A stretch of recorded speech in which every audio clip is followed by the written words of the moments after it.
పనులు మీ ఇంట్లో వాళ్ళు బాగా చదివి పేరు తెస్తారని అనుకుంటారు. మీరేమో ఇలా తాగుతూ ఫుడ్ అంతా వేస్ట్ చేస్తున్నారు. మీరు వేస్ట్ చేసే ఫుడ్ ఒక రైతు ఎన్ని నెలలు కష్టపడితే వస్తుందో మీకు తెలుసా? ఒక్క క్షణం వేస్ట్ చేసే ముందు ఆలోచించండి. మీ ఫాదర్ ఏం చేస్తారా? Doctor sir. Software sir. Business sir. మరి మీ ఫాదర్ రా? మా ఫాదరు చిన్న పని చేస్తారు సార్. అదేంటి? మా ఫాదర్ చిన్న ఫార్మర్ సార్.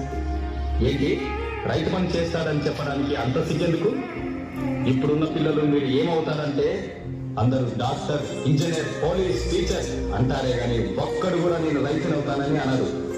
ఎందుకంటే రైతు అంటే అంత లోకువ. రైతు గొప్పతనం ఏంటో మీకు తెలియదు కాబట్టి అలా అనుకుంటున్నారు. అసలు రైతు అంటే ఎలా ఉండేవాడో తెలుసా? దేశానికి వెన్నెముక రైతు. రైతు లేనిదే రాజ్యం లేదు. రైతు అంటే అన్నదాత. దేశ ప్రగతికి మూలం రైతు. జై కిసాన్ అన్నారు. ఇవన్నీ రైతు గొప్పతనం చెప్పడానికే ఒక ఉదాహరణగా చెప్పేవాళ్ళు ఒకప్పుడు.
ఉన్న కూడా అంతా ఆటకేసాను.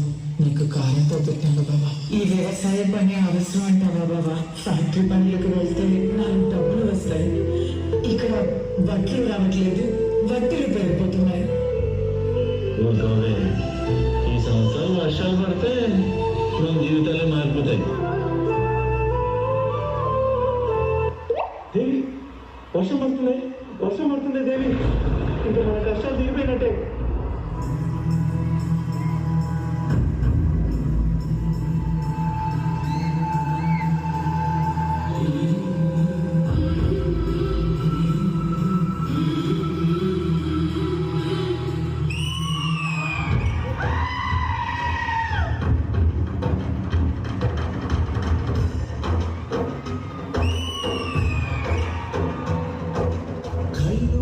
మనిషిని నువ్వైరే చిలుకే చేరగా చల్లుమని పులకింతలు పుడమే పాడగా కరిమప్పు తాన బాణాలే వేయని నిలువెల్ల మనసు పడగళ్ళు తాకి కడగళ్ళే తీరని పరిమాణ జాలతో ఈ వేళ జనజీవితాలు తిరుగుచేలా రామసింహలో ఈ వేళ రతనాల ధారలే కురిసేలా ఈసారి పంట బాగా పండుద్దని బాగా నమ్మకంగా ఉంది లేదు.